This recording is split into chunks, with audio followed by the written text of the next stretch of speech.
Today, we're diving into one of the most incredible stories of resilience and fate in history. How Japan averted not one, but two Mongol invasions by a storm. Yes, you heard that right, a storm. The Mongol Empire, led by Kublai Khan, was at its peak in the 13th century. This empire was vast, spanning from Europe to Asia, known for its powerful and ruthless military tactics. After conquering China, Kublai Khan set his sights on Japan, aiming to expand his dominion even further. In 1274, Kublai Khan launched his first invasion. He sent a fleet of 900 ships carrying 30,000 to 40,000 soldiers towards Japan. The Japanese, although aware of the impending attack, were unprepared for the Mongols' advanced weaponry and brutal tactics. The Mongols used a variety of weapons, including explosive devices, a concept largely unknown to the Japanese warriors. Despite initial victories, the Mongol fleet encountered a force they hadn't anticipated: nature. As the fleet neared the Japanese coast, a sudden typhoon, known in Japanese as a kamikaze, or divine wind, struck.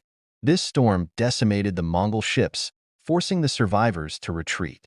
The Japanese believed this storm was a divine intervention from the gods, protecting their homeland. Kublai Khan, undeterred by the first failure, planned an even larger invasion in 1281. This time, he amassed a colossal fleet of over 4,000 ships and 140,000 soldiers, making it one of the largest naval forces in history. The Japanese, having learned from the first invasion, fortified their defenses. They built walls along the coast of Hakata Bay, the site of the initial landing. The Mongol fleet split into two armadas, intending to converge and overwhelm the Japanese. However, coordination issues and delays plagued the Mongols. The Japanese used guerrilla tactics, attacking smaller Mongol units and weakening their forces. But again, it was nature that played the decisive role. Another powerful typhoon struck, even more devastating than the first. This divine wind wreaked havoc on the Mongol fleet. Ships were smashed against rocks, soldiers drowned, and the invasion force was utterly decimated. The remnants of the Mongol army retreated, marking the end of Kublai Khan's attempts to conquer Japan. While the storms are often highlighted, there's more to this story. The Japanese samurai and their leaders, such as Hojo Tokimune, showed remarkable resilience and strategic foresight. Tokimune, in particular, is celebrated for his leadership and spiritual resolve.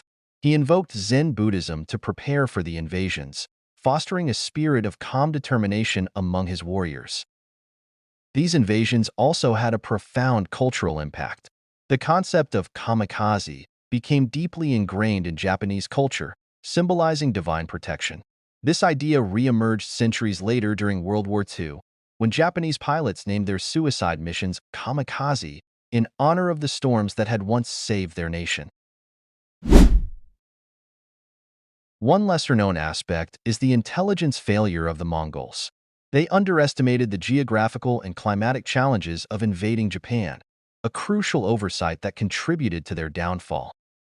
The Japanese built a 20-kilometer-long defensive stone wall along Hakata Bay after the first invasion. This wall, partially submerged, created obstacles for the Mongol ships and is an early example of sophisticated military engineering. The fate of the Mongol survivors is often overlooked. Many were captured and enslaved by the Japanese. These captives introduced new technologies and knowledge, subtly influencing Japanese culture and warfare.